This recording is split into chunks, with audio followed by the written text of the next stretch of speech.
Actually, we're live now, so we got about 2 minutes before the show starts. So I'm gonna go ahead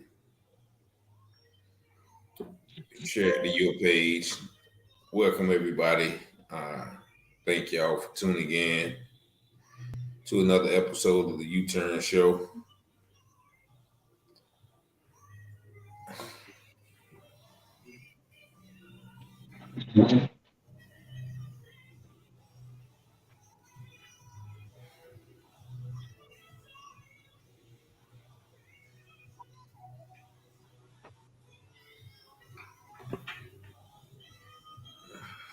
Better turn off my TV. All right.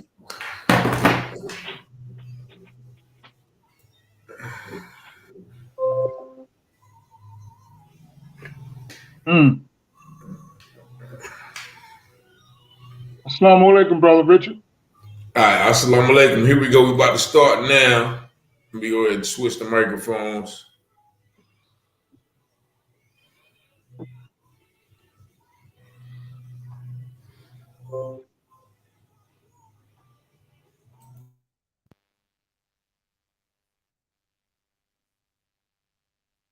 Aiden, Grifton, Southside, Greenville, North Carolina. I try to be a better man, but folks just don't understand. Try to do all I can to deal with this addiction in me. Lord, I want to change. I can't stay the same. But the sins that in my vein is trying its best just to kill me. Good evening, ladies and gentlemen. Welcome to another episode of the U-Turn Show. I am your host, Richard Taylor, and we are here on Awesome Radio. The call letters are 106.9 FM here in Greenville. And if you have not already visited our website, please go to the website, which is www.wbisawesomeradio.org. And you can download all of our apps either on the Google Play, the Alexa, or the Apple Store. And please feel free to call in 252-756-2008. Once again, we want to thank God for bringing us to another week to be on the air. I want to thank each and every one of our listeners in Radio Land, also our listeners on Facebook and YouTube. We got a continuation show tonight. We have my brother Atif, Cortez Taylor. Assalamu alaikum, my brother. Walaikum salam. Peace be unto you as well. So we got another good show, man. I got my brother Atif, who was here last week. How you doing, my brother? I'm doing all right. I'm doing good, brother. I'm doing really good. Okay. And I'm gonna give you all a recap of the show just in case you missed last week. My brother, and once again, you gotta correct me, but you were born, I think, in DC.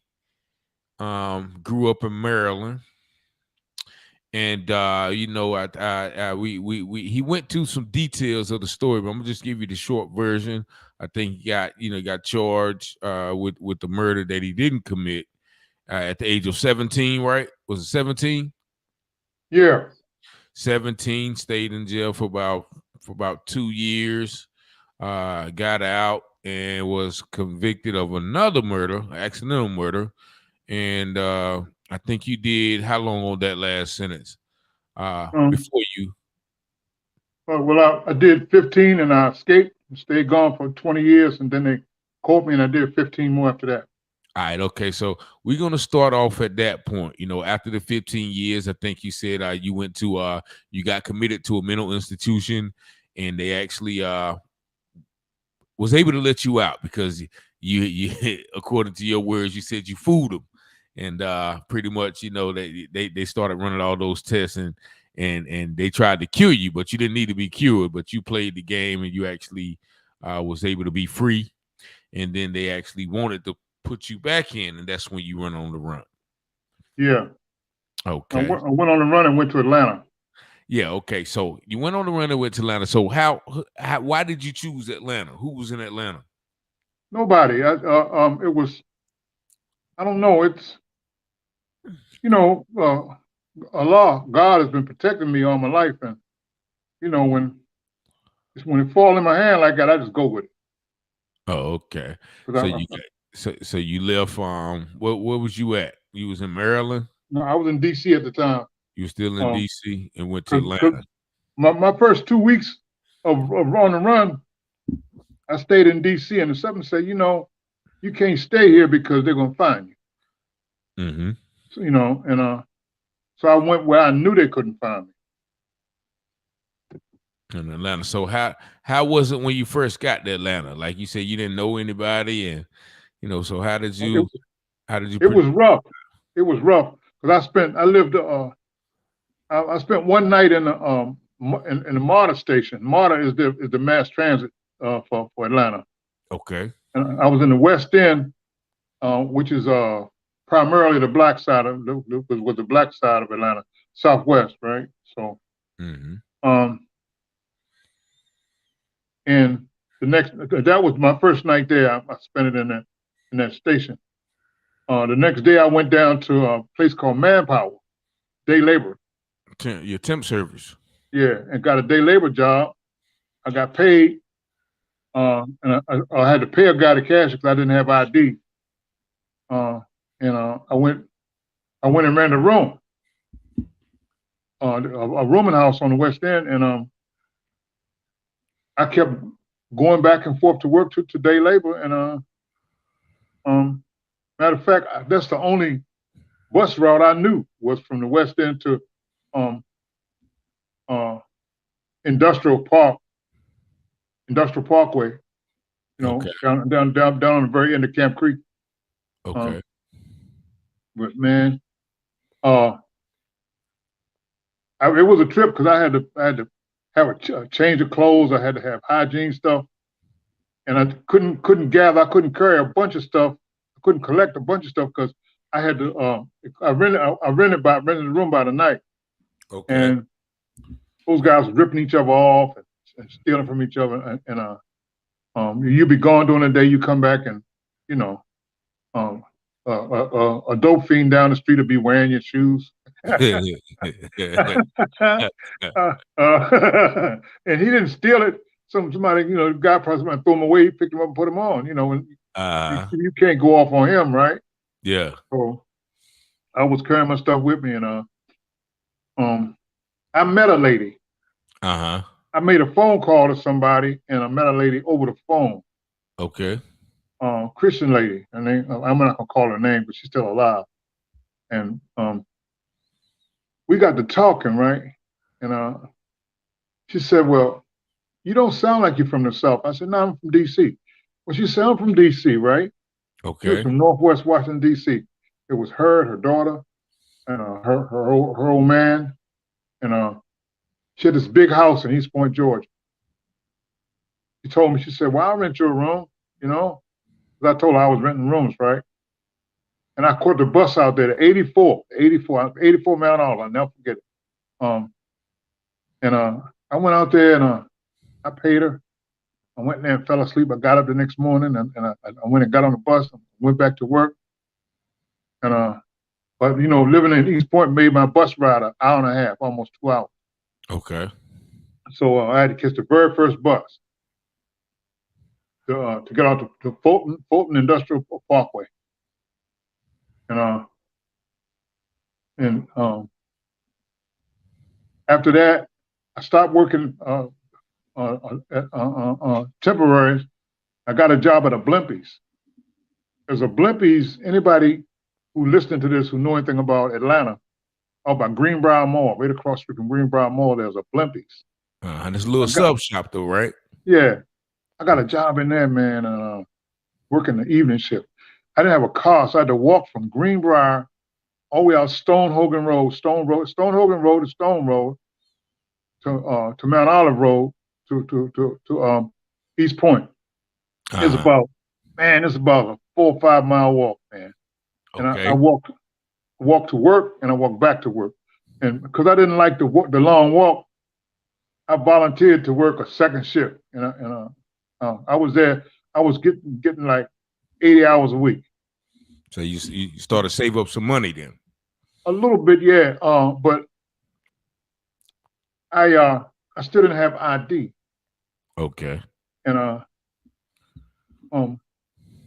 one day I was off work, and I'm a Muslim, and and they were Christians, Okay. and they were always playing that church music real loud and praise the Lord, and yes, Jesus loves me and all that stuff. And they were driving me crazy, man. Okay. Okay. So I went for a walk, and I walked down to a place called the Buggy Works in East Point, Georgia, and there were some people working on the roof, so I climbed up there and did some labor, and I got all this black soot and tar over me. I had a beard, and I had a bald head, and I was messed up, and I was funky, right? And I was thirsty, man. I was thirsty. I was hot and dehydrated. So there was that Social Security office there. And I went in there, and I said, so, no, there was a place next to Social Security. I went and asked for water. They told me no. I said, okay. So the next one when I went to Social Security office, I went into my acting role. I went in there and I said, excuse me, miss, I need some hot water, please. So, and she's an older black lady, right? She said, oh my goodness, yes, you guys are hot water. You look so thirsty. So, I drank my fill of the water, and she asked me, she said, where do you live? I said, down the street. Right? She says, well, where you from? I said, Virginia. Well, what's your name? I said, Richard Emerson. So she said, write it down for me. So I mean, we talked, and it was hot outside. The AC was on, and she said, we started talking about paperwork, because she asked me, I asked her, how could I get a copy of my Social Security card? I said, do y'all give them out? She said, no. So she said, well, what's your number? Oh, no, I ain't not have one. She said, well, what do you mean you want one? I said, well, I meant to say I need one. Because I'm working, and I'm working real hard. And she said, so she filled out the paperwork for me because I told her I could barely read and write. Okay. And she applied for one. And this is how God be moving, man. This is how God be moving. Okay. And I shouldn't be talking about this. Yeah, so she applied for you a Social Security card. Oh yeah.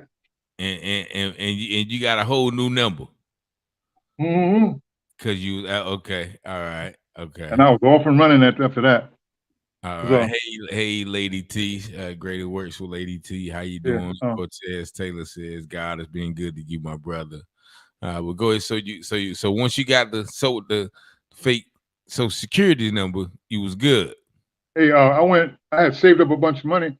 I went and bought a car because I could drive back and forth to work. But I kept buying them used cars off of Stewart Avenue. And man, every 2 weeks, them things would break down. I didn't know nothing about working on cars. Okay. And I had to stop. I had to learn how to work on cars. I worked for that guy, Joe Alphone, and that Blimpies for about 19 months. And everything was real good at the house I was staying at until I think they just had enough of me not going to church and not. And I mean, they would make a big pot of greens and I'd be hungry, but they have all this pork swimming in it. Ham hocks and stuff, right? So I snapped. I said, look, you know I'm Muslim. I told you that when I moved in. I don't eat no pork. I say, and I pay my bills and my food's included. And I can't eat none of the food because you put pork. They even put bacon drippings in the corn. Yeah, that's the South, man. They gotta have the pork to season everything, man. Hey, you know that. Man, you know that. I was eating vegetables out of the can. Yeah. I would open the can and eat it cold, right?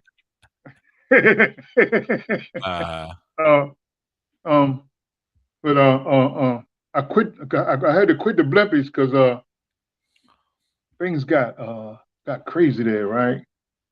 And I started working on at a club as a bouncer, a a place called VFW on a Campbellton Road in Delowe. It was on Campbellton and Delowe. I was working for a guy named Buddy Gloss. Mm-hmm. He was a gangster, real gangster. I mean, All right. for real. He's an 85-year-old gangster. Okay. He paid me good. He paid me $300 a night, worked 2 nights a week, on Friday and Saturday. And I worked on the door as a bouncer. And when he went home, if he went home early, I would drive him as a bodyguard. And I was armed and everything, man. I was. Okay, you was armed security. Oh yeah. But I was a G in those days, man. I don't want to talk as if I'm reminiscing, right? Okay. I kind of am a little bit. Yeah, definitely. I know I can't never return to those days, right? Yeah. My moral thing won't let me do that. But man, so you was working at the club with a bouncer, and as a bouncer, and how long did you do that for? I did that for about from 84 to 87. Okay. 88, right? And then I left there and I got a job. See, I would do that on the weekends, and during the week I wasn't working at Blippy anymore. I was doing house remodeling with a company in Fremont and East Point. And I forget their names, man. I forget the name of the company, but it was Old Man Woody and Old Man John, 2 old white guys. And man, they were a-holes, man. They was terrible. Yeah. So I got fired off of that job because I wouldn't paint. I can paint pretty good, but he wasn't paying me to paint, so I said I'm not painting. And he poked his chest out. Let me tell you something. You're gonna paint. I said, if you don't get out of my face, I'll make you eat this paintbrush that you waving around. So he said, get off my job. He went to the truck and got a shotgun. I ran off the job, man. I And assume you ain't get your check. I assume you ain't get your last check, did you? Well, what I did was I went to the police and got them to go get my check. See, one thing I learned. If I wasn't breaking law, then I'm a law-abiding citizen. I'm paying taxes. That the police work for me. Mm-hmm. So I went right down to the police precinct and told them, look, guy pulled a shotgun on me because he didn't want to pay me my money. So the East Point police went right down there and got my money and came and gave it to me. And you ain't had no fear because you was on the run, or you was comfortable with the. In those days, I thought I was bulletproof. I didn't have no fear or nothing. Mm-hmm. I didn't care. I didn't have any restraints on putting my hands on people. I had regressed into being the worst kind of guy on the planet. I was off the chain. I'm not going to talk about some of that stuff I did. Yeah. Because you talked about it a little in the first episode. So, but for those who didn't watch it, he definitely put in some work, throughout the years, and I think you're right about that a little bit too. I guess we'll get to a couple of those pieces, later on in the story. Hello, Felicia. Felicia says hello, everyone. How you doing, Felicia? My brother Cortez says, tell your story, brother. Take your time because some people don't know the truth. Okay. And, go ahead. The whole time I was out, I kept a journal stuff, right? And my encounters, how I felt about them, some of them left a stain on me. Right. So, because I had to involve myself in things in such a way as to bring out my worst side. Right. And therein lies the stain, on my hands. Right. So, but I work with a guy named Brian. I won't call his last name because he's probably watching. He's a white guy. He lives in Buchanan, Georgia. He knew I'm talking about him, but if I don't use his name, he won't sue me. I work with him. He and I used to work for John and Woody together, and we quit the same day. And he started his own business. He's a master carpenter, and we started remodeling houses in East Point and Atlanta, and in Clayton, Fulton County and Clayton County, Okay. Georgia. They had a program then. HUD had a program that if people lived in the house, they could borrow as much money as it takes to get their house remodeled, but they had to live in it, and they only had to pay back $1 a year. Wow. Yeah, that was that HUD program was in place a long time, and Brian must have got to be a millionaire. Anyway, I worked for him. I did demolitions, and he taught me carpentry. He taught me drywall.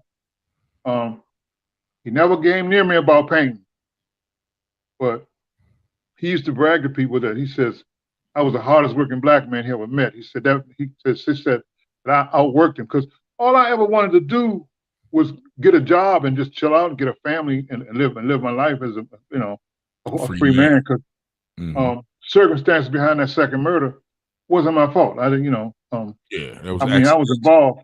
It wasn't a murder, period. So like a manslaughter, basically. Well, actually, it was a self-defense. But Maryland doesn't have self-defense. True. Maryland has justifiable killing, and the lawyer. We got to take our first break real quick, brother RT. We'll be right back at you. 106.9 Awesome Radio. When was the Ice Age? This is Ken Ham celebrating Christmas at the Ark Encounter and Creation Museum. Yesterday, we learned that, yes, there was an ice age, but only one, not many, like secular scientists suggest. But when was this ice age? Well, it was caused by the effects of the global flood of Noah's day. This flood occurred around 4,300 years ago. So the ice age began relatively soon after that and lasted a few hundred years. Interestingly, Job, who lived around the time of Abraham, often mentions snow, ice, and hail throughout his book. But this isn't weather he would normally see where he lived. Perhaps Job was describing the Ice Age. When we start with the history recorded in God's Word, we can explain what we see in the world. Join us in Northern Kentucky for our free Christmas events at the Ark Encounter and the Creation Museum. Plan your visit at AnswersRadio.com. That's AnswersRadio.com.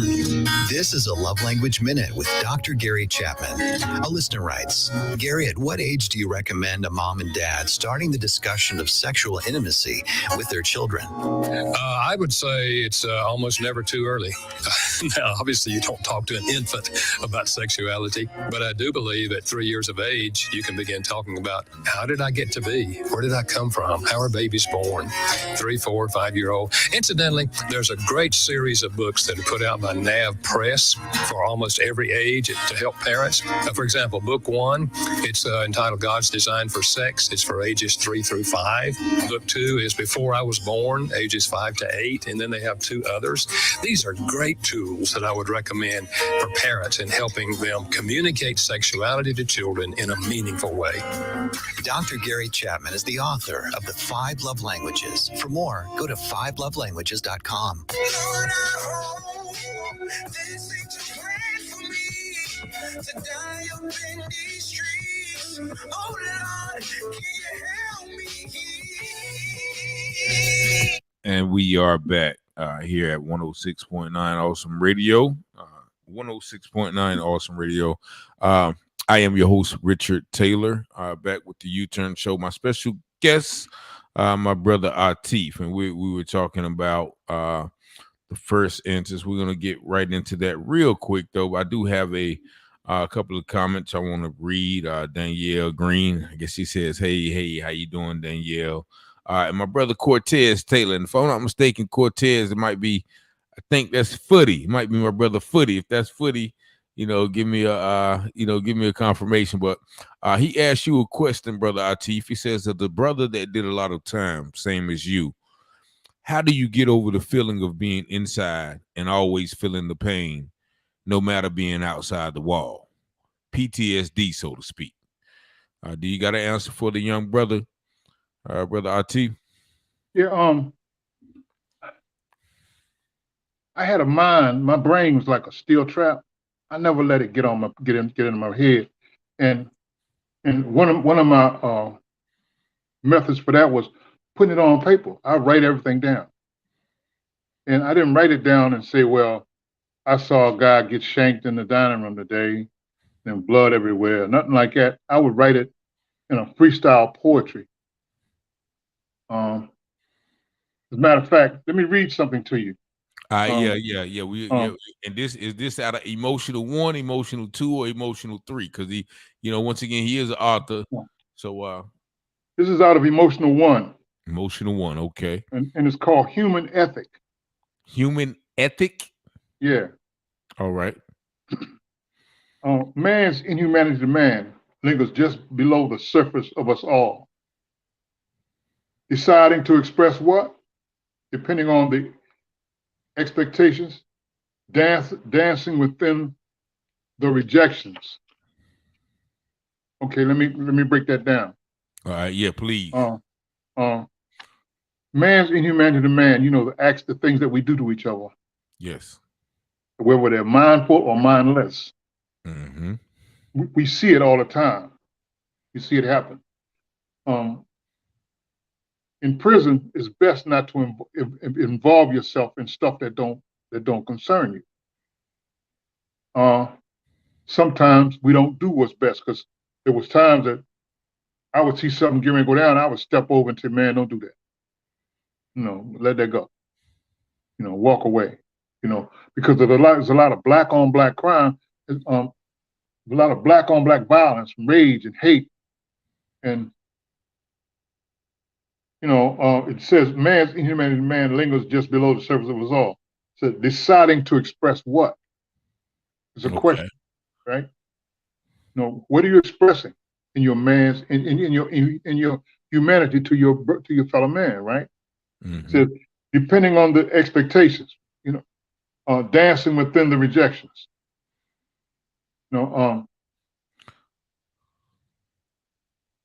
Dancing is like walking away, running away. And if you fight and you're dancing, you're on your toes, moving. It's movement. Dancing is movement. Within the rejections. When you reject your humanity and you get off into inhumane things. Because so much as walking up and pushing somebody, that's an inhumane gesture because you made physical contact with someone and you didn't have permission to do so. Let me read some more. Okay. Man's inhumanity to man himself, never seeing all of the questions, driven by impatience and fear, enforcing the lie that tough men don't cry. You feel me? Enforcing the lie that tough man don't cry. Yeah, because that's man inhumanity to himself if he denies himself the emotional release. Mm-hmm. PTSD has a lot to do with emotionally releasing things in your mind. It's like you got a bag of coal, you've been carrying it around, and you got your back hurt. Put it down and walk away from it. Mm-hmm. Put it down. Just be strong to let it go. All right. The next phrase is, the next one is I'm a man living with my memories. My inhumanity to you. Arrested, indicted, tried, and put on a shelf. Then pushed to do more inhumane acts. Pushed by the system that thrives on hate. Mm. The prison system thrives on hatred, red hot rage. And back in the day when I first went there, they had things in place for rehabilitation. They have since eliminated that. Anyone coming home now needs to go to therapy, go somewhere and sit down and talk to somebody and get off his chest. Because now there is no rehabilitation. They cut out educational programs. They cut out so much. Says I'm a man living with my memories. I'm talking about now, right? Not now, but now in 80. I must have wrote this in 84, 85. Okay. I'm living with the memories of prison, the memories of the therapeutic institutions, excuse me, the memories of, see, I didn't get through prison and didn't put my hands on nobody. Okay. Right. And I had to lash out. I had to hurt some people because I was light skinned. I had light eyes. I had a head full of hair. I mean, kind of talking like that. But I had a head full of hair. I was a good looking guy, young kid, Yep. right? Uh-huh. But and a lot of them Baltimore guys, not all of them, but most of them, they gay as a $3 bill. Because I mean, you got to be gay anytime you look at another man and you get an erection and you want to go over there and do something to him and fight him and choke him and stab him and then do it to him. That takes a special kind of individual. That's sick. And it's an illness. It's a mental illness. And to keep that off of me, I had to be aware when a guy looked at me, he stared too long. I would step around the corner. I take my shank out of my hiding place, out my belt, out my sleeve, and I step back around there and ask him, "Did you like what you saw? I saw you looking at my butt." And if he did anything other than scream and lay on the floor and say I'm sorry, I stab him. And I stab him 2 or 3 times without any regard as to whether I kill him or not. And I let his buddies know. I say, I ain't no sissy. You're not gonna do that to me, right? If anything, you catch me and kill me, but you're not gonna make no punk out of me. And that's how I live my life. I don't want to be nobody's fat, Yeah, and that was the first time, like the first before you went on the run. Just a couple of comments real quick. Said Cortez Taylor, Goldsboro is my home, and New York is where I live, and the people here are not what it is at home. So at times, guidance from the elders or the man who pulled the brothers up is not here. So I need this love from the Taylor group. I appreciate you, Cortez. You said I'm not footy. You said I'm Pedon, and I asked, okay, I'm glad you let me know who you were, man. It's good to hear from you, bro. I know you only been home like maybe a year or maybe 2 years. So this is actually my cousin, and I haven't seen him since he been home. I know he did quite a bit of time as well. So I definitely welcome you home, and I thank you for tuning in. And definitely thank. He said Marcus Garvey says in the letter to the black man, tough times don't last. Tough people do. My brother Patrick Williams, how you doing, sir, man? Good to see you as well. But yeah, definitely, I just had to recognize that because it's a lot of guys like yourself who went in there, young men, and had to do things to defend themselves, or not even defend themselves, but sometimes you just got to go in there and make it be known that hey, ain't nobody gonna bother me, and then soon as people see that you don't let nobody bother you, then you kind of get that respect, and the least you have. Now I don't know, like you said, back in the days it was kind of different, but and we actually got 7 seconds for our break. We're gonna come right back with Brother Atif, Awesome Radio 106.9. A pastor is slandered on social media. How does his ministry deal with that? Stay tuned. Tough questions, reliable answers. That's the Legal Alert with attorney David Gibbs Jr. of the Christian Law Association. An annoyed Illinois pastor called our Christian Law Association attorneys to report that a disgruntled former church member was slandering the ministry on social media, saying things that were simply not true. Believe it or not, it's a call that we receive on a regular basis. I can say almost always daily. It happens all the time. How does the ministry respond? Well, the Christian Law Association attorney gave the pastor wise legal advice that he was needing. And when the attorney gave the words of encouragement from Matthew 5, where we're required to love our enemies, the pastor said then he's going to follow with the right attitude. Remember, you have to do the right thing the right way. If you're being slandered on media, there are steps you can take, but do the right thing with the right attitude. That's attorney David Gibbs Jr. Visit our website for legal brochures, our e-alert newsletter, publication catalog, and more. Find us at christianlaw.org. That's christianlaw.org.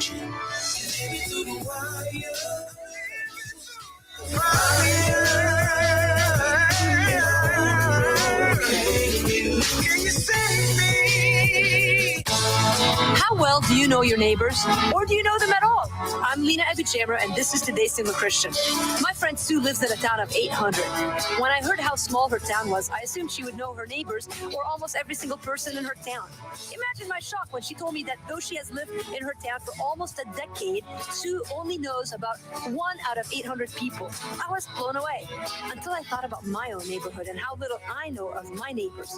Though there may be a million people in Chicago, my job isn't to know them all, but to love my neighbors, just a handful of people on my street, or that guy in the cubicle at work, or anyone I rub shoulders with on any given day. How well do you know your neighbors? If they were going through a crisis, would they know to come to you for prayer? Let's be better neighbors from now on. Let's step out of our comfort zones and love like never before. For more resources to help you thrive, visit todaysinglechristtian.com or email me at lena@todaysinglechristtian.com. And we are back, 106.9 Awesome Radio, and back with my special guest, Brother Atif. And once again, we're in the middle of his story, and so hey, let me finish reading. Excuse me for cutting you. Yeah, no, let no. me finish reading this poem, and then reflect back. Yes, sir. Okay. So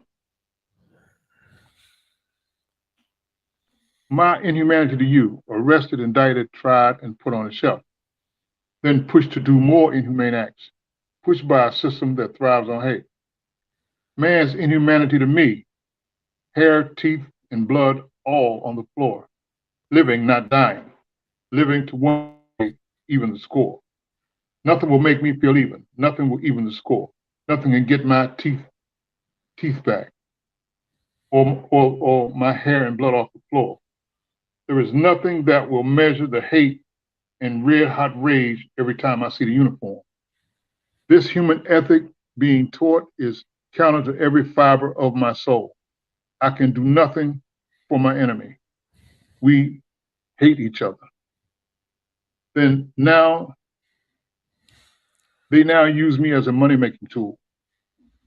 Lock me up, change everything to hold me, hide me from the world, hurt me and drug me, then sit and watch me die in justice's name. I am in every prison in America, every place of holding. Now you want me to be so beaten down until I buy into your mid-game? I pray with every fiber you feel safe. No, I pay with my life. You feel safe. With me tricked into submission while I wait to die. If you were on fire, I wouldn't piss on you and put you out. That's how I feel. I should feel. If you have never been chained up with steel to steel, beaten for real, you can't know how I feel. No peace for you. That's the kind of stuff that we run into. Brother Cortez, see, I went on the run for 20 years. Then they caught me and took me back for 15 more. The second 15 was the worst nightmare of my life. I mean, it was. When I went back in, there were gangs. The Bloods, the Crips, the BGF, the Dogs, the GDs. And they literally run all of the prisons in Maryland. And Baltimore prisons, the prisons in Baltimore are run by the BGF. And Black guerrilla family, right? Yeah. They have Crips in there, they have Bloods, but they run it. And it was different than the first time I went to prison. See, when I went back, I was 50 years old. When they picked me up, I had life, and Maryland was determined to hold me for life. And it was easy to keep them out my head when I was young, because I was young and I was wild and I was stupid, and I had not had any kind of life of living as a husband or boyfriend or nothing like that when I was young. But when I was out for those 20 years, I lived like a married man. I helped raise babies. I worked to pay taxes. I had some good jobs. I worked for Eastern Airlines. I worked for Delta Airlines. I had a nice life. When they took me back, then it hurt. Then that hurt. That hurt. Had I been a weaker man, it would have broke me down. You say PTSD. I came home in 2015, Christmas Eve, and I moved down here to North Carolina 6 months after I got out. And only about 7 years, 6 years. And I only 2 years ago stopped jumping at every sound that I hear out my window. The trees, them brush the roof. I get up and I go to the corner and wait. I was crazy, man, for real.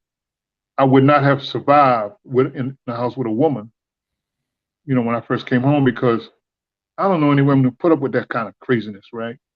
I would shower on a Monday and not go out the house until Friday, and not shower again until Friday. It was in my head, in my brain. My mind was, I kind of lost my mind. Because all I did when I went back in was fight my case legally. Fight my case. I had a couple of run-ins with the gang boys, but rather than just blank out and hurt them or kill them, I had learned to use my wits early on in life, right? Yeah. So, and when I was young, I said, I'm not thinking about this. Let me knock this fool's head off. Okay. But now I wanted to go home. I wanted to go back to being somebody's live-in boyfriend or husband. I want to go back to being seen as a father, and so I had to conduct myself accordingly. And now that you're out, you have to find a way to let go. I can't tell you what way you to let go, but you have to find a way. Get you a mirror, man. 2 o'clock, 3 o'clock in the morning. Get you a mirror. The next time that you have those crazy thoughts in your head, get you a mirror and look at yourself.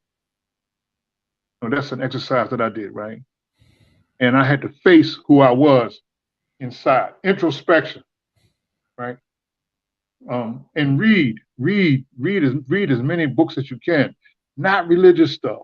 I read tech manuals. Go to the library and get a book on quantum theory. Even if you are at a third grade math level. Because you're not reading it to learn quantum theory. You're reading to understand what they're saying. Okay. You're trying to occupy your mind with something other than survival. And what are they thinking about? Are they thinking about me? I'm going to fix them. I'm going to show them. Read a tech manual on how to fix bicycles. Read a tech manual on how to do HVAC. Or if you learn to trade in the joint, any kind of trade, take that to the next level. Occupy yourself. See, the mind is your brain, right? You have to occupy it with something other than the negative thoughts. You put the positive in there and push the negative out. The negative people in your life, push them out. That's the one thing about North Carolina that I love the most, is I don't have anybody from my old life down here to tell me about it. Of course, I have contact with people from my past, but the rules are we don't have any conversations about the past. We talk about today and tomorrow, right? Those are the rules. And because I mean, man, I got horror stories. Yeah. See, Mr. T, see these? Yeah, but that was the part you were talking about in that poem you just read, right? And part of it, yeah. Part of it. Like I was laying on the ground like nothing would get my teeth back. You know, my blood and everything is laying on the floor. Yeah. Yeah. I wrote one just for that whole incident. All right, let me hear that. But I do got a question for you. Greater Works with Lady T says, sir, what is your greatest inner struggle now? If you could say it. Okay. My greatest inner struggle now is to stay focused on my physical life. Not the mental part. I got the mental part mastered. Okay. But as you know, I just went through a bout of prostate cancer. I didn't know that. I didn't know that. Yeah. Well, I'm still under the doctor's care. It's not over yet. And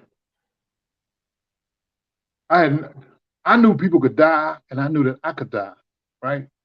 But prostate cancer says I'm deaf and I'm coming, right? And I have to adjust myself to fix my body to be like my mind, crystal clear, sharp. Because I felt like my body was lacking or something. I don't know. I want to get married, right? Okay. That's a problem. Because I don't have any real income to support a wife.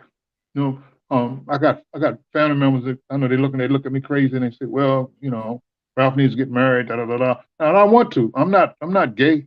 I love women. I mean, I love me some chocolate, right? I love them, you know, for real.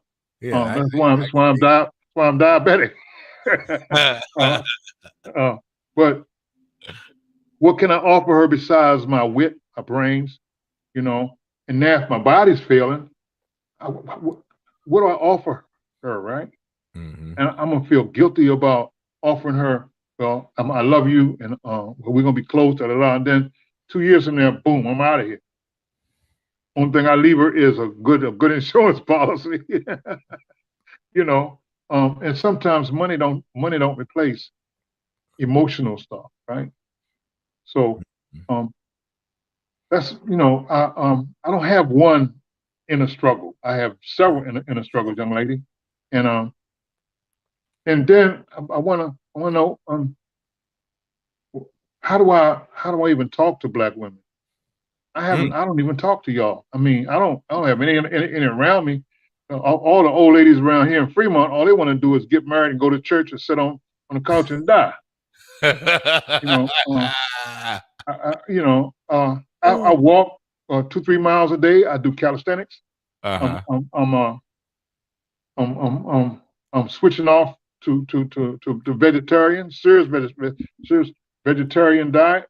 Mm-hmm. I read everything. I read omnivorously. I read everything written by everybody: Christian, Muslim, the imposter Jews and the real Jews. I read. I read. That was one of the commandments from God, and I take what God said literally. Mm-hmm. I'm not a religious fanatic or nothing like that. But those are my struggles. And some say, well, you know, you ain't got no struggles. Well, I live off a Social Security check. It's less than $800 a month. And I got it worked out to where I survive. Yeah, I got struggles. I got struggles. I try to run a little business here, and you can't get Black people to support you. You know, financially, you know, they'll come by and pat you on the back and say, yeah, they'll go to the food bank and get me 2 cans of pork and beans, knowing I don't eat pork, knowing I'm gonna send it back with them, right? Mm-hmm. And I just wish Black people would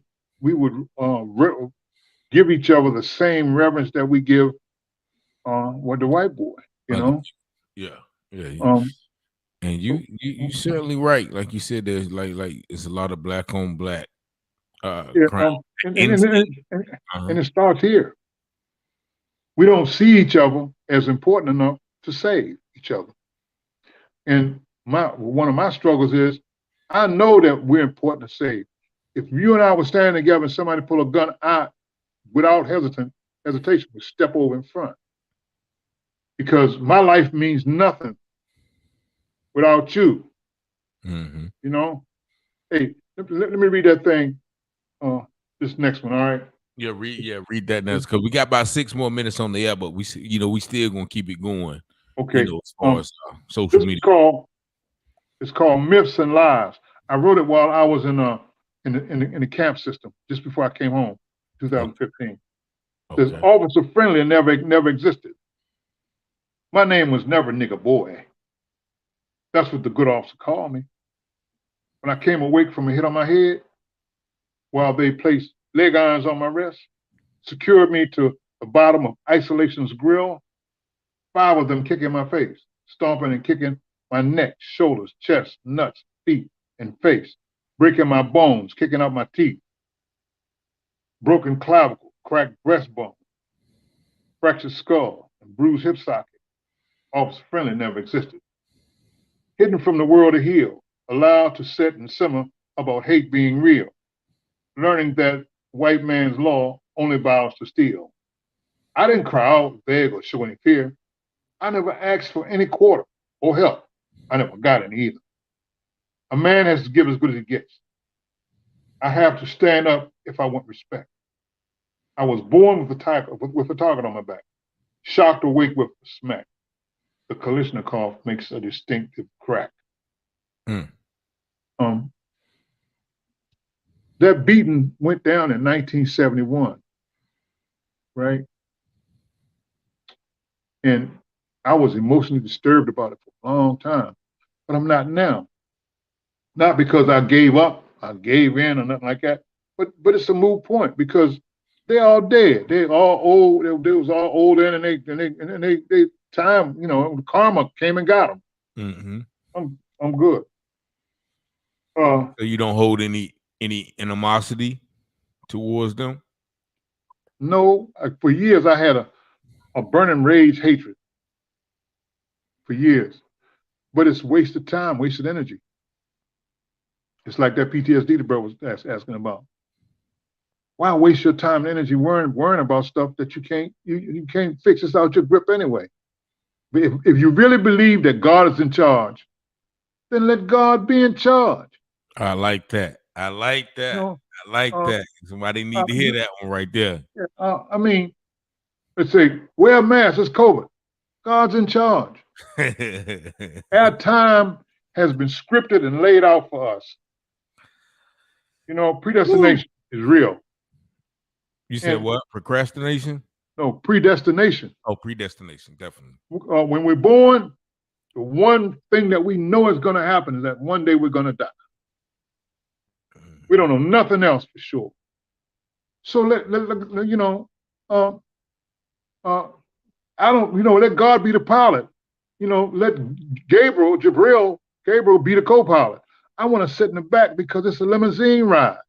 I want to look out the window. I want to play Scrabble or chess with the guy in the seat beside me. I want to play Tiddlywink with my toes with the sister sitting across from me. Yeah. I'm gonna do human things. Okay. Okay. Let God do, because God does godly things and man does manly things. Ooh. And never shall the two meet. We can't never be gods. We're God's creation. I don't want to be God. I don't want to be responsible for your life. Not like that. No. Yeah. No. That's deep. That's deep, man. Greater Works with Lady T says, keep Psalms 23 in your heart. You are inspiration to many. My brother Mill says, good job, Richard. See you, bro. Salute. Great interview. My sister Felicia Mitchell said, if you really believe God is in charge, then let God be in charge. Hey, look, I like that one. I like that. Like that. You better copyright that one, brother. I might steal that one from you. It's too late. It's out there. It's too late. It's out there. Yeah, Cortez Taylor says, shout out to Growing Up Strong Mineral Program. Definitely. He also said he was beat and had his dreads pulled out by police in New York State Department of Correction. But he also said, I still strive for great success and peace because I know that to struggle inside can cause real effect mentally, but yet I still stand up because like you, my brother, I will never let the world keep me on my knees. And definitely, yeah, we definitely have to be strong in the face of these things. Like you said, you know, some things you can't control. So yeah, you definitely let God be God, man. That's so for our radio listening audience, we're gonna keep the interview going, you know, without and to get it on social media. But I got a minute left on the radio. Leave them drop a little bit of knowledge for them before they go. Okay. Life. People say life is short, but they're talking about when they say life is short is that in the eyes of God, life is short. In the scheme of time, dealing with the omnipotent Creator, right? Yes, sir. But to me and you, life is long. I've been here 72 years.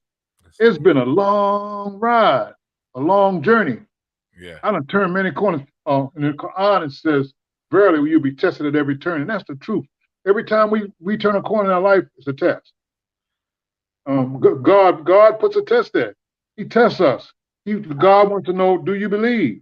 Do you believe in me? With the radio, we'll be back with you next week, 106.9 Awesome Radio. Lord, I need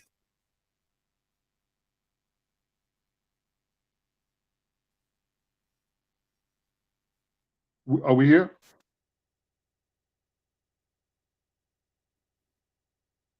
I can't hear you.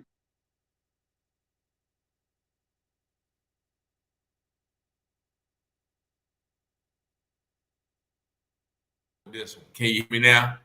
Yeah. Yeah. I hear you now. Hear me, right? Yeah. So yeah, that scripture also, I always think about that same scripture. You said man is tested at every turn, but it's also a scripture in the Bible that says man's days are short and full of trouble. You know, I don't know if I think that's in Job, but you know, it says the same thing, you know, and short once again in terms of the relationship to the eternal God, you know, it's short, but it's definitely full of trouble. And also it's a verse that said man's life is like grass. You know, the day it springs up and it's withered away. So that's knowledge, man. That's definitely knowledge. And so what you know caused you to start writing? You know, the writing because your books are called emotional, right? Yeah.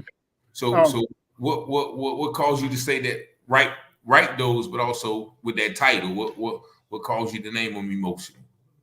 Well, I stuttered really bad. I couldn't get 3 words out most of my young life. And so I started writing things down. You know, things I want to say to people, things I would have said, things that I needed to say. But I you know, I kept a journal. I've lost control or contact with maybe 50 notebooks full of stuff in them. And because the guards would take them and tear them up.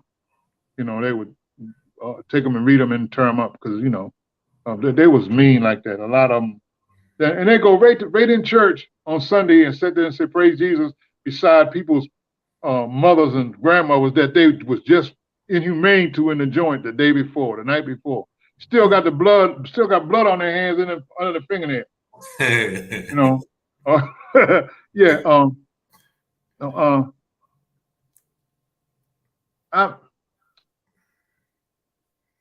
I take everything with a grain of salt, right? Mm-hmm. I've been in a coma. I was in a coma for 8 months, and they was trying to pronounce me dead at one time, but I wouldn't die in the hospital, right? And I was left with those feelings, and I just had to write it down. And these books that I have on Amazon are full of all kind of my emotions. I'm an emotional guy. I went to the movies tonight and I was crying. I had to leave out of there. It was called Devotion, the movie Devotion. It's a new movie, right? Yeah. It had me crying. I mean, it's been a long time since the movie made me cry, because I've been a hard rock a long time. Yeah. Man, I had to jump up out of there. I run up out of there, man. I ran out so fast I left my hat on the floor. I had to go back in there and get my hat. So you ran out because you didn't want to cry, right? No, I didn't want to cry out loud. I went to my brother's gravesite. My brother Stuart, he passed away some time ago, in the 2000s, and he's a military, but he's in a veteran cemetery in Maryland, down on 301. And I love my brother, man, and I was crying so loud and wailing so loud, people ran out the cemetery. You should have seen the white people getting up out of there. But I was crying because the loss. I never got to say goodbye. I just miss him so much, right? And so I don't mind crying, but I don't want to cry and wail out loud, because I got a lot of pent up emotion. I have a lot of pent up feelings, a lot. Right now, I get teary eyed now over stuff. I'm emotional. I'm an emotional guy, right? And I accept that I'm emotional. And any man who is emotional or shows any emotion, who knows that he has, and he doesn't show it, he doesn't acknowledge it, at least to himself, he half a man. He half a man. Because we are born because God gave us a shot, right? And we got a mom and a daddy in our veins.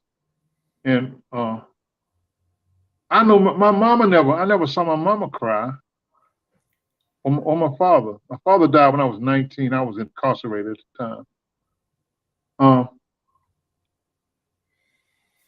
But I used to cry all the time, because I couldn't talk. I mean, I couldn't speak. I couldn't let it out, right? I couldn't just sit down and cry. I remember in 1981, when I first got out of Patuxent, I was living with my sister up in Prince George's County, Maryland, in Hinesville. And I walked around the block 20 times, crying, trying to get it out of my system, trying to get the emotional hurt and pain out of my system, right? Because I had a friend of mine, I saw a friend of mine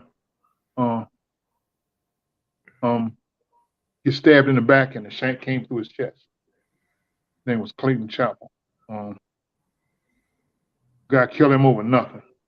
Then a friend of mine named Bubbles Lewis, he died from an overdose. And I was working in the hospital at the time, and they brought him up there. He was in a basket. And Bubbles taught me to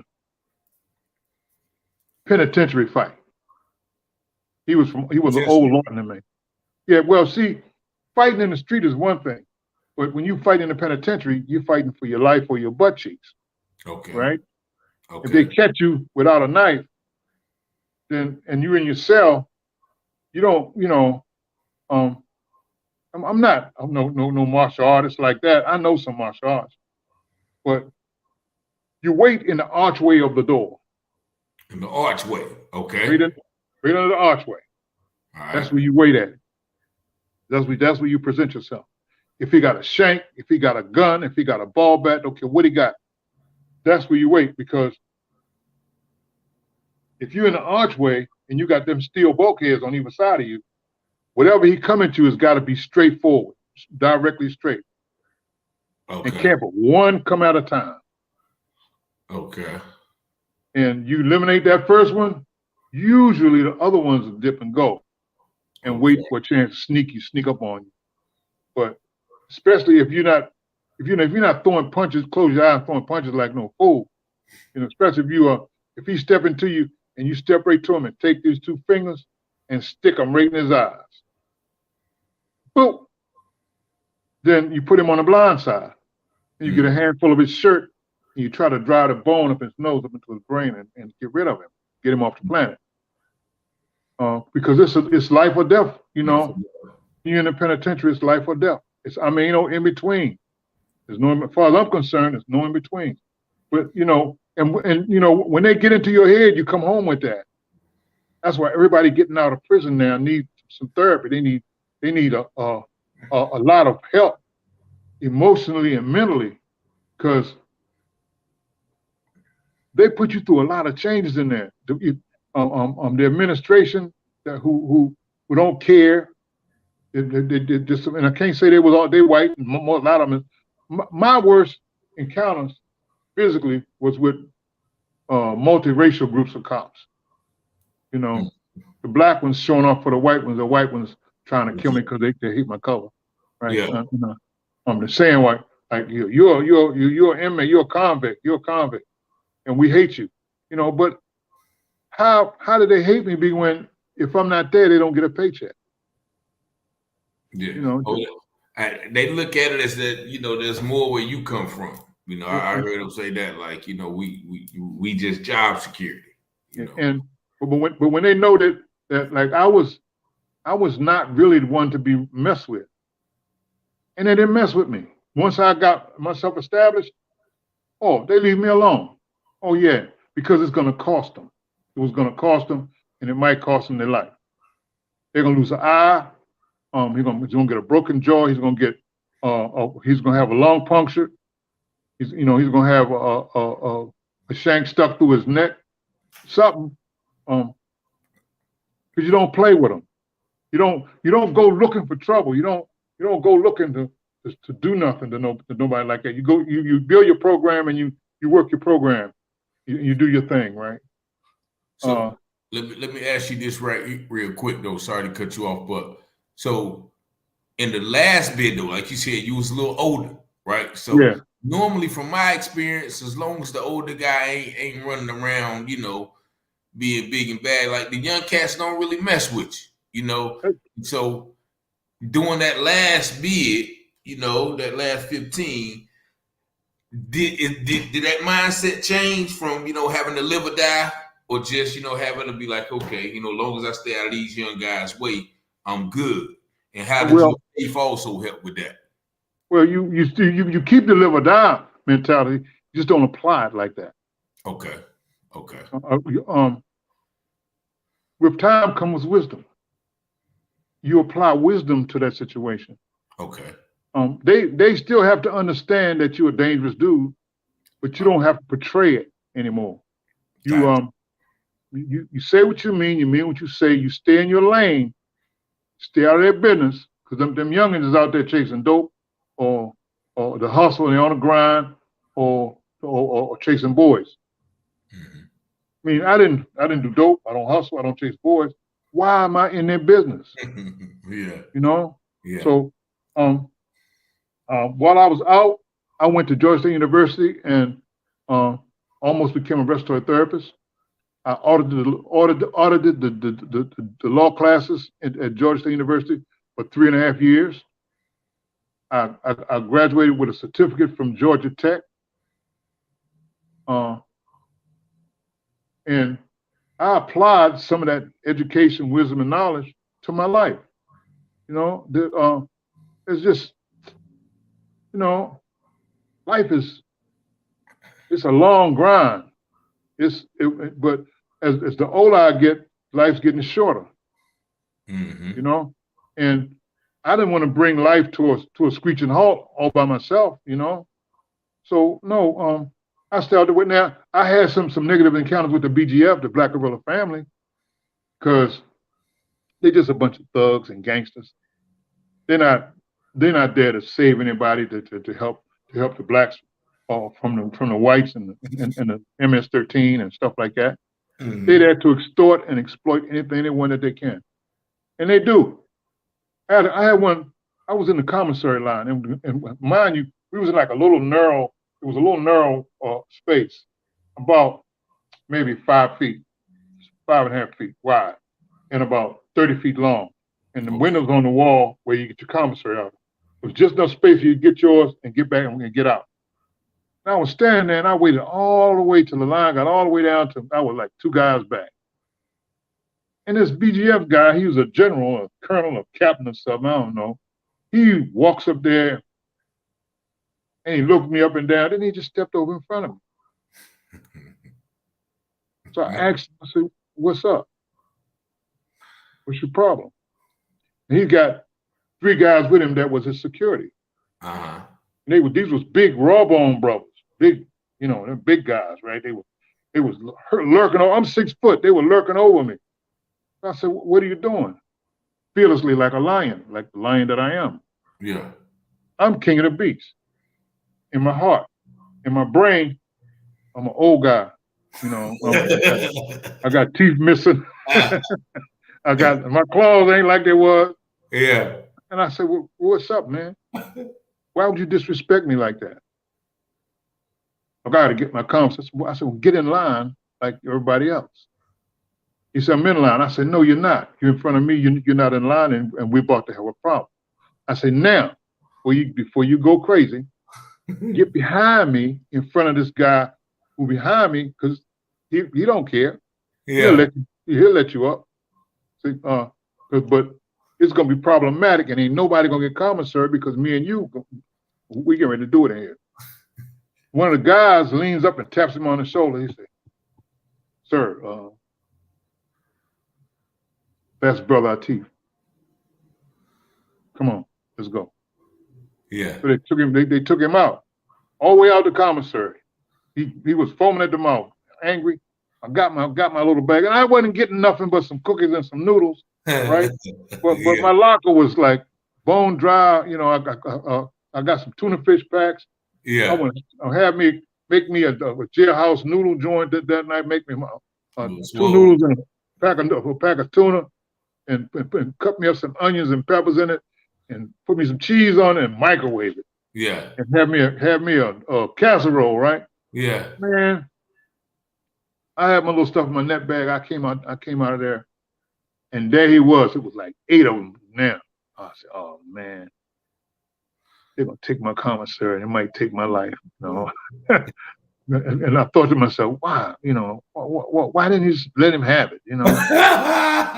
You know, for real. And he said, when I got to him, he said, hey, I want to apologize for doing that. Say, I didn't know who you were. Okay. I said, okay, thanks, brother. And I didn't stay there and talk, because with the Baltimore guys, it's like this. They do a thing called lullaby. You know, put you to sleep. Okay. Get you off your guard. Okay. And then run up on you and stick that screwdriver. Yeah. That's what you thought it was. It might have been a lullaby attempt. Yeah. So I started looking over my shoulder. I got real nervous, and I ran up out of there. I mean, I was walking so fast.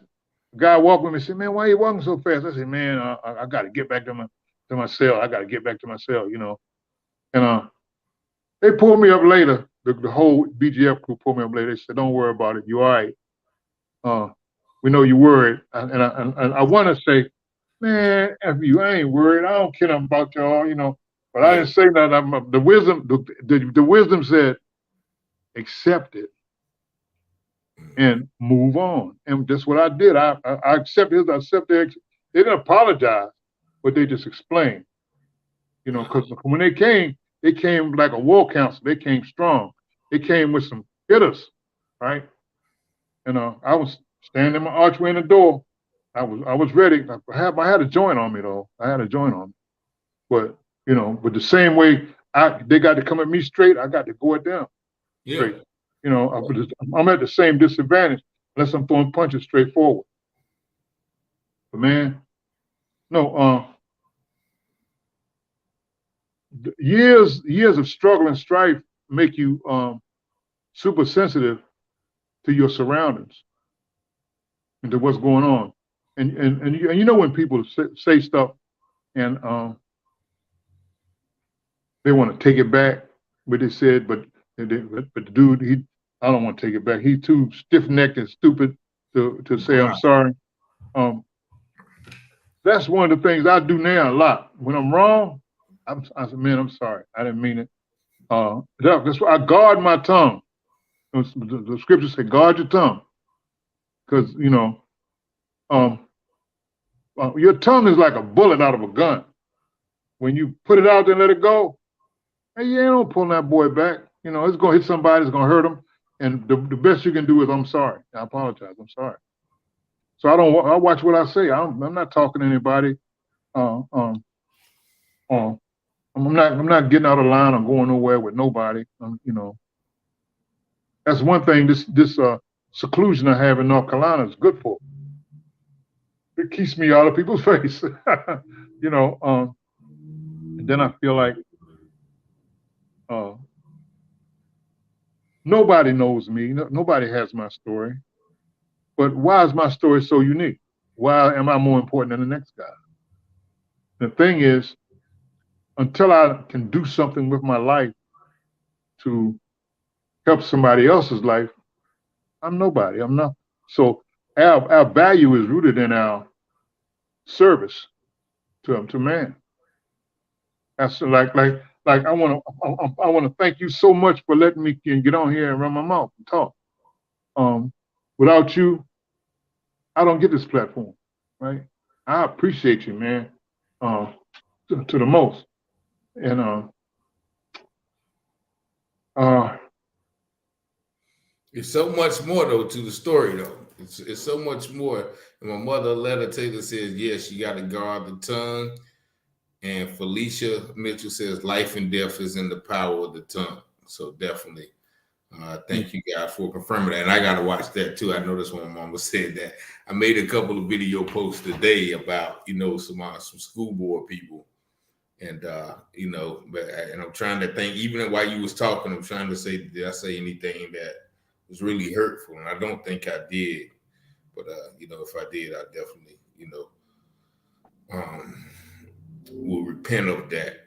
But you have any more of them that you want to read? Yeah, I'm looking at this now. This one's more like humility. It's about humility, right? Definitely. It says, we all end up on the same man's table. I'm talking about the coroner, right? We all end up on that table. We all end up there. Unless we die in the bushes somewhere. It says, one time this man became a problem.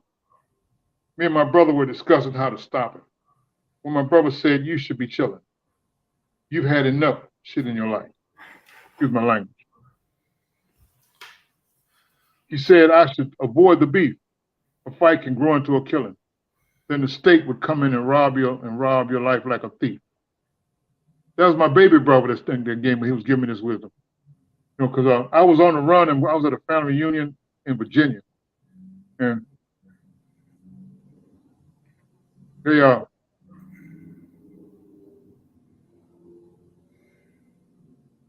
this dude was running his mouth. He was being horrible out his face. And my first thing was just crack him across the head and be done with it, right? Mm-hmm. And stopped me in my tracks and said, and made me think about what I was getting ready to do and the repercussions. And I think that in life, people, young brothers, young blacks, they don't think about the repercussions. They don't think about, well, if I do this, what's going to happen next? And it's always the next. Mm-hmm. It's always the next. Yeah, that's actually what I'm trying to find something that excuse me. Always, Sean Loken said. And that's something I just noticed last night when I was at the prison. I was at the prison. I was talking to some guys. And he was telling me, man, he'd been in jail since he was 17. Man, he said he 40. He was like 49, about to turn 50. Right, he did 32 years, and he said there's a law that's supposed to come up at the beginning of the year where, you know, it was unconstitutional for them to give juveniles life. So he said, hopefully at the beginning of the year, he'll be let out. But if not, he still would have to 2025. So that's 2 more years. And I talked to another guy, said he was in there for 30 years. And he said that, you know, he had went up for parole a couple of times. He's still waiting for this, you know, this letter, whether he gets denied or, you know, get granted parole. 30 years, 30 years. Then I had another guy. He was going up actually for parole today. You know, I find out what happened to him, you know, next week when I go. But I was just in there with those guys. And, you know, once again, just their humility, first of all, you know, and just the situation, like, man, these guys have been there a long time. And like you was mentioning, like, people, you know, the young guys come out here and they do stuff without thinking about what's next until they're in that position. I'm like, man, you know, I could have did something different. And you got guys in there, you know, that's thirsty for freedom, you know, ready to get out. But then you got the same guys who taking freedom for granted, pretty much knocking down the door to get in. So, you know, that's just something that, you know, that was on my mind last night. You know, I've been denied access to get into prisons in Maryland, and given a runaround here in North Carolina, because I was trying to get in and talk to the youth, right? Try to tell them, give them the benefit of some of my wisdom, right? But those 2 felony convictions, 2 homicides, keep me pretty much at bay. So I'm trying to get my books in there. Let me read this one. All right. This is softer side. This is for the sisters. Okay. That's listening, right? It's called Dreadlock Sister. Dreadlock Sister. Yeah. All right. Nappy, tangled, dark brown at the root. Golden tan, like spun gold on the ends. Your dark olive complexion, full of living melanin. Supple, soft, sweet skin. You, the mother of man in all his skins. You, the sister of man in whatever mind he is in. You, a lost choice for the cradle of civilization. You and I joined at the root by blood and land. In your eyes, I see so much of what we used to be, what we need to be. You are the fertile soil, solid, powerful, created to nurture my seed. I seek to say all of the things that pump like blood in my veins. O ebony woman of burnt land and legend, stories told, come to me, my princess. Slip me into your fold. Hold me and console me at the end of my day. O timeless beauty of darkness, of sweetness untold, mother of mine, sister of my mind, sister to my mind, wife of mine. Bow down with me. We should submit together to God, the creator of our tree. I wanted to put that to the sisters. Yeah. Think about that. I like that as a man. You know? Yeah. So I wanted to show a side of me that it's not all about prison and hurting and all that stuff. It's about getting back to the sisters and then giving back to the sisters, right? Beautiful words, Sir Felicia Mitchell said, definitely. Sisters put so much into us. They do so much for us and stuff we don't even know that they're doing. You know? I mean, sometimes just seeing them would set my heart and my body and my loins and my brain, everything on fire. Mm-hmm. And she didn't have to be particularly what they say, good looking. Mm-hmm. I look for the princess, or the queen in the sister. I look for them shoulders back, for them chest out, for the chin up, and I look into them eyes, and I want to see intelligence and seriousness, like my mama, right? Like my mama. I want to see those things in them, so that, I only worship God, right? But I want to worship God that's in her. Mm-hmm. Okay. Worship the God in her. Okay. Yeah. I want her to feel it. I want my feelings. I'm standing still, right? Not moving, not touching them. But I want her to be able to feel my feelings as if they're tangible, as if they're like right there. I want her to be able to like touch my feelings. I want to let her know I have so much pride in her, because she still stands. I had a brother say, man, the sister got big feet, big wide feet. Right? That's what he said about her. Yeah. And I looked him in his eye and I said, have you ever been on stilts? He said, no. I said, get on a pair of stilts, the low bottom stilts. I said, and you'll see how hard it is to stand on them low bottom stilts. You don't have no foundation. Suppose you was a woman, you had to carry a baby for 9 months. You got to have them big, them wide, strong, black feet to stand up on. Our women were pregnant with babies, one in her gut and one on her back on one shoulder, and a cotton bag, picking cotton on the other shoulder. Right? They withstood so much. Right? No, I'm not gonna slight them in the least. Definitely, Greater Works, what Lady T says, beautiful as far as the poem. Letta Taylor says, giving back to the sisters, and that's what we definitely have to do, man. Pay homage to our sisters, our mothers, the mothers of, like you said in the poem, the mothers of civilization, basically. Yeah. Hey, the happiest time of my life, except when I was a boy, when I was a little boy, my mom used to put my head in her lap and cradle me there. That was fun. That was nice. Because I was getting that attention, right? I remember those days. I had a woman. We had a house in Stone Mountain. Her name is Kepra. And she might be listening to this, and I don't care. I need her to know I still love her, right down to her dirty drawers, But I can't never have her, can't never be with her. I messed that money up, right?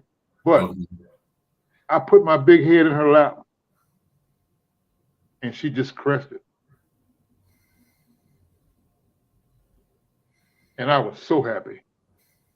I was so fulfilled and so calm, and I felt so loved.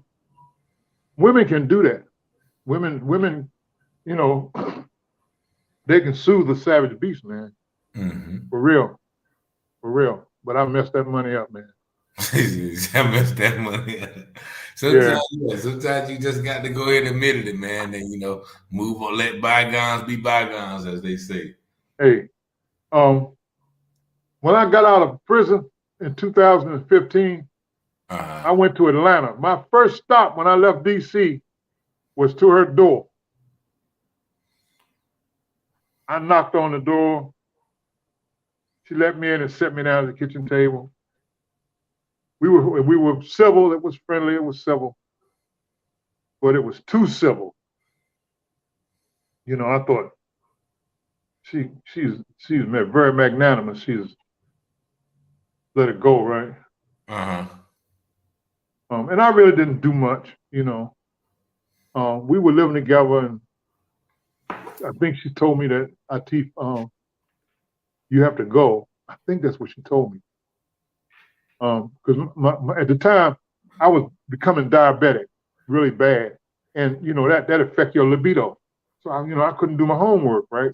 And I didn't get angry or nothing like that. And I tried to make up for it by building stuff around the house and the grass.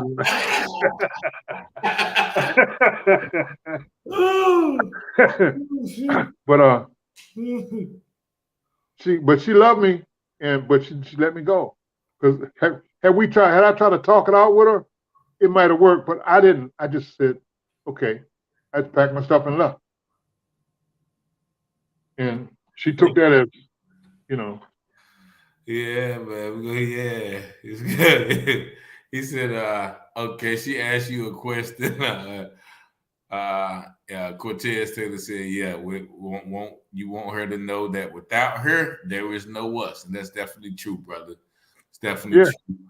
Greater Work with Lady T says, sir, do you have a podcast? Because you probably need one.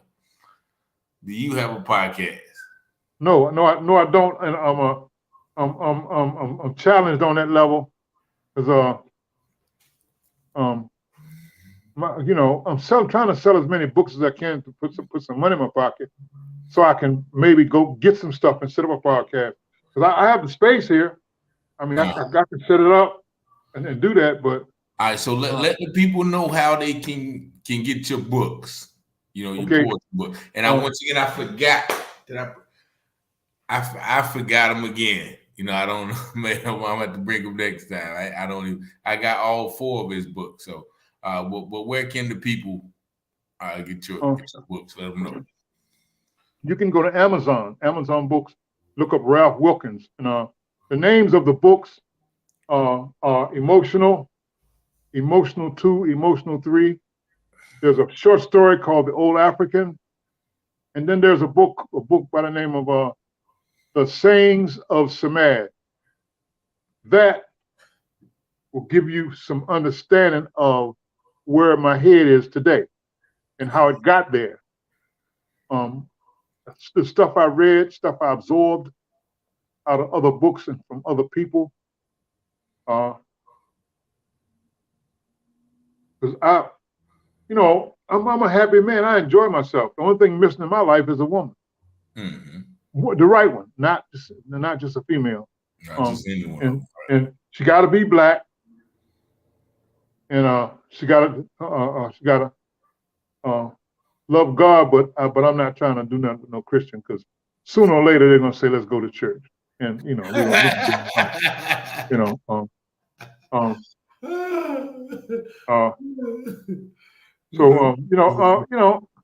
So okay, let me, because I assume when you was younger, you went to church. Like every black person probably, was raised in the church, right? Yeah, I was raised in a Methodist church right up the street from where we live, in Falmouth Heights, Maryland. And we had a preacher that was begging for money all the time to get a new organ, a piano. When I was 7 years old and when I was 10 years old, he was still trying to get the same organ, the same piano. So maybe I used to take my money. Real expensive, or maybe it was a real expensive organ. I don't know. I know that my mom would give me money to put in the plate, but I had to go by a rental store to get there. Only thing I could put in the plate is candy wrappers. Well, we all had that now. Mine, I mean, I know she listened, but we used to go to the store, save that money. I put a little bit in there for you, though. I put, especially if they gave me quarters, I put 50 cents in there and take the other 50 cents to the store. I didn't put nothing in there. Yeah, man. So, like I said, and then your books are also on Amazon too, right? Yeah. I'm on Amazon.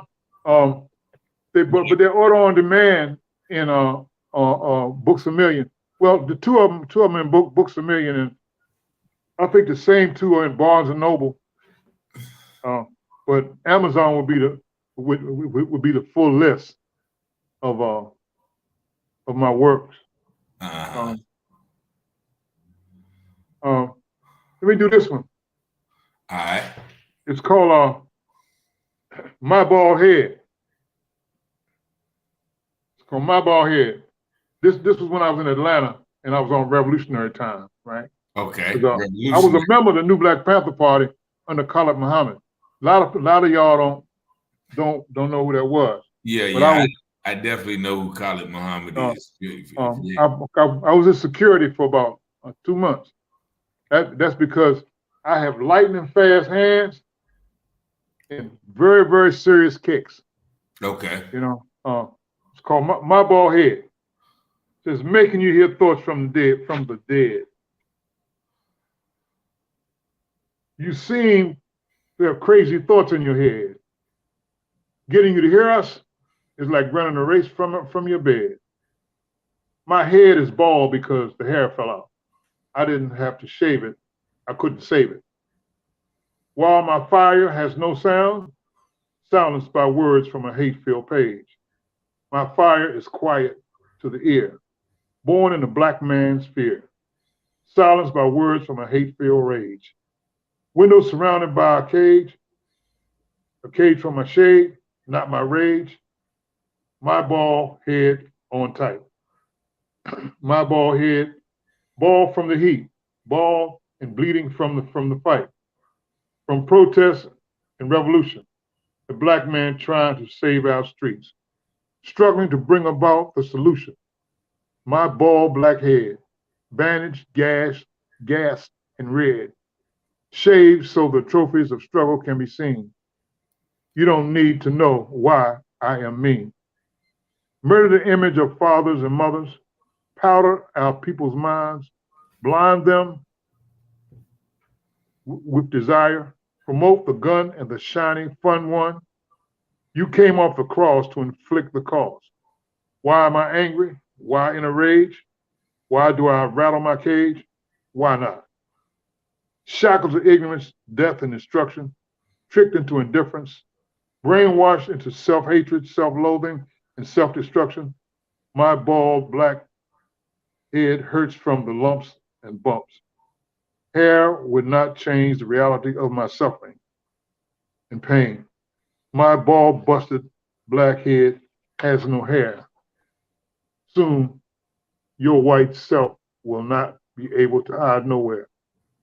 Why the hell not? Yeah, that's revolutionary right there. I spent years on the front line trying to educate our people in Atlanta, right? Mm-hmm. In South Atlanta, and some in South Carolina. I done went head to head, nose to nose with white racists. Head to head, nose to nose with black detractors, I'll call them, to our neighborhoods. You know, them dope boys.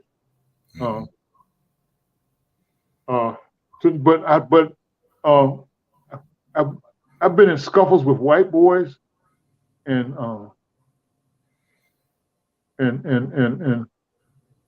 never got really hurt.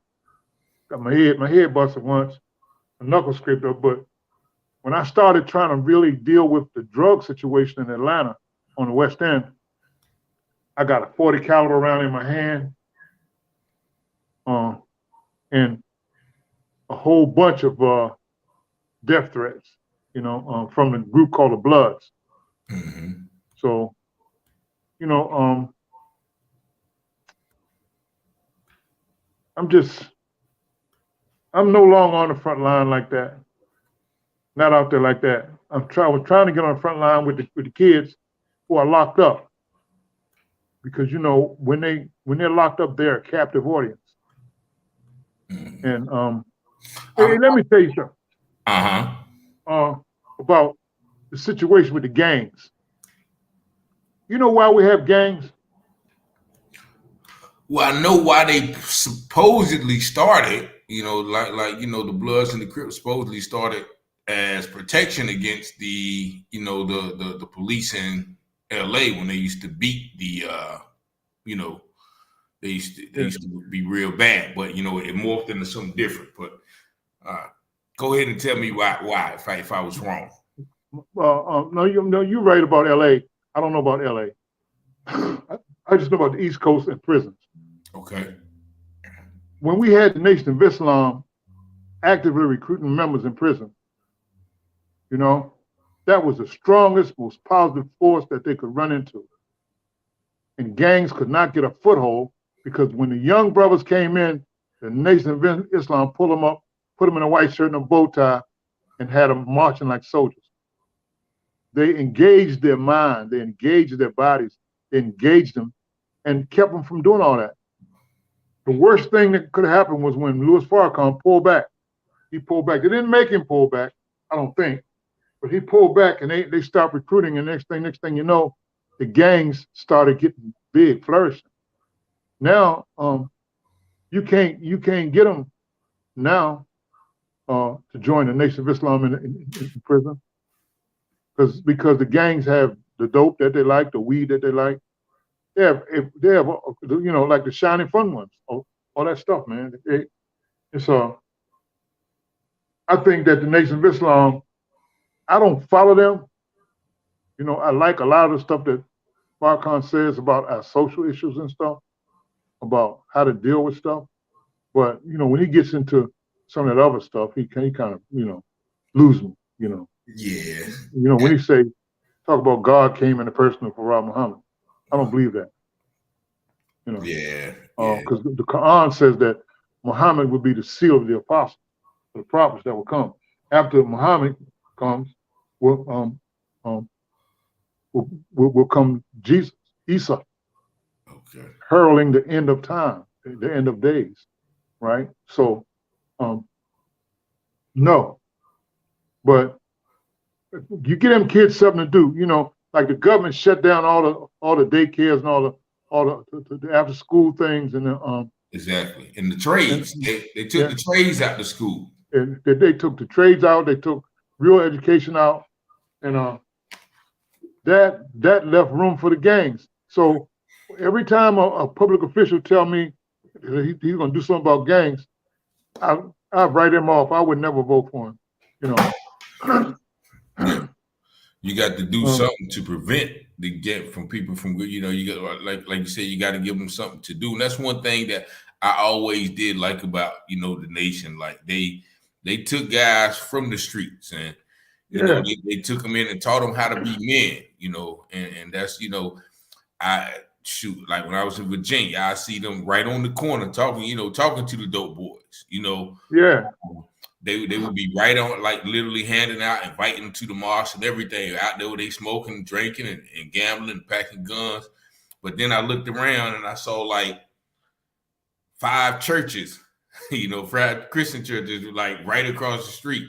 But none of those people, went and reached out to the guy. So that same day, that next Sunday, I said, okay, I'm gonna go to the mosque just because I respect them for coming out. Even though I'm not a Muslim, but I was like, man, if these brothers are out here, in the hood, Berkeley, Norfolk, Virginia. If anybody been in North Virginia, Berkeley, they know what I'm talking about. But I mean, they was out there, like, bold. And I was like, man, give me that. Where y'all masjid at? I think that's what we call it. And I went there, and I heard him on the big screen. I think the light-skinned guy was talking. It wasn't Farrakhan. It was what was his name? Nuri Muhammad, I think. One of those. But I said all that to say, man, that there's something about when you go out into the streets and try to, when you have that courageousness to go out into the streets, and look those guys in the face, like you said, like you used to do. Look them in the face and be like, hey, and they don't come probably like y'all was coming. I know how, I know how the Panthers used to come. Like, nah, y'all got to stop selling that or else. I think that's how y'all used to do it. But they, they come with a more humble approach, but try to show them a different way. Yeah. The new Black Panthers, we were building during the years of Khalid Muhammad, right? We were building. And there's a lot of things. He tried to steer me away from it, but it was like stopping the little kids in front of my house, giving them geek joint. That's weed and crack. Middle school kids and the little girls. And I went over and approached them and stopped them. I said, no, you can't do that. And they threatened to take my life. They tried to take my life, but that was in response to some stuff I did to them. Okay. Yeah. Hey, look, so it's going on 10 o'clock, man. We got to go ahead and shut it down, man. But if there's anything else you want to leave with the people, of course, we're going to have you back. It might not be next week, it might be next year, but, I know it's a lot more wisdom you got to give us. Yeah, I'm looking for a short one, right? Uh-huh. Yeah, I think we got time for one more. We got time for one more piece. Okay. Love you too, my brother. Cortez says, love you, brother Atif. Yeah, hey, I got nothing but love for you, brother Cortez. Definitely. Says, this one's called Hear Me. All right. I wake up screaming in my mind, wet with sweat, panic and cold, only to find that fear had hijacked my dream, crushed my night, and has my chest bursting at the seams. My crazy, fluttering, and jumping chest. From my palpitating heart, I get no rest. I'm fighting my own fear-filled thoughts. I'm trying to inject some peace and calm, trying to apply the prayers and yoga that I've been through, calling on God to be my shield and buckler. That's from Psalms, right? Knowing that I am not ready to rest in his arms. I have a voice deep inside of me. Can you hear me? That's it. My brother Cortez said, I hear you. He said, I hear you. Definitely, man. It's been a pleasure, man. If y'all want to reach out to my brother Atif, you can you can inbox me. I got his information. He says I love that as well. Make Allah continue to guide your steps. And once again, I just want to thank everybody who listened to the program.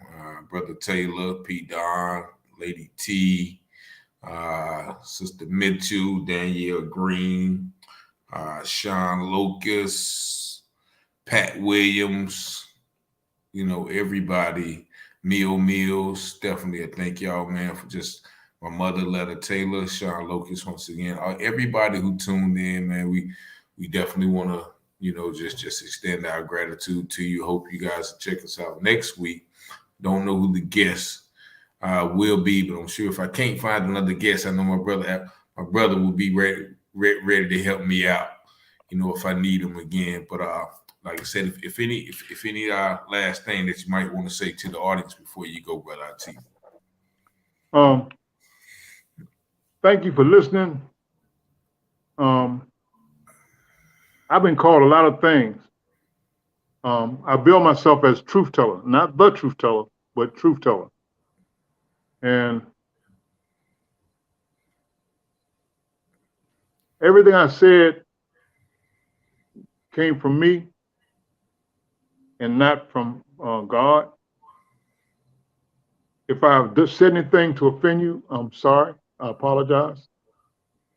If I've said anything to uplift you, to make you that was positive, then give that glory to God. Because I'm just a tool. And I've been taken through a lot. I've been spared. My life's been spared many times. So I can just maybe not be a light to somebody, but show them what a light is, so that they can go and get it. Because being a light for people is a burden that I don't want. But I'm gonna tell you what a light is. I like right that. Here and right here. But you connect the two and effect balance in your life. Because balance is the light. Balance. God is balance. Balance is God.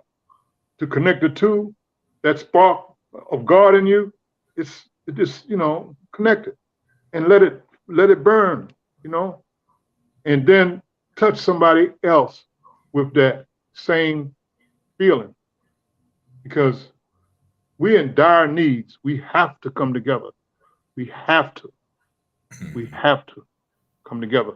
But no, don't be no fool and jump out there, because there's a lot of people that are of Satan, and they'll do you wrong, do you dirty. But use your test, take your time, go slow, make yourself correct, and let them come. Let them you draw. You draw them to you like be a flame, and let people be a moth. Okay. You put a light on in the summertime on the front porch, you get all kind of flying moths out there. Let that be the people coming to you, and don't give them nothing. Just show them where it's at. Let them go get it themselves. That's how you keep your ranks pure. Simple. I thank you, man, and once again, may God continue to bless you. You definitely we're gonna do some things. I might gotta wait for you to get into the prison, at least the one that I go to. But I'll talk to the guys I know there, and maybe you can ride down there with me one day. It's an hour and a half away, but if you really want to get in there, I think that might be a start. But yeah, thank y'all for tuning in. Once again, Felicia Mitchell says, thank you, sir. May God's peace surround you forever. Thank you for a great show, Richard. Thank you for tuning in as well. And we're going to see y'all again next week. May God's blessings and peace rest upon each of you all. And you guys have a great and excellent night. Till next time, and we bid you peace and blessings. Good night. Good night. Thank you. Bye-bye, brother.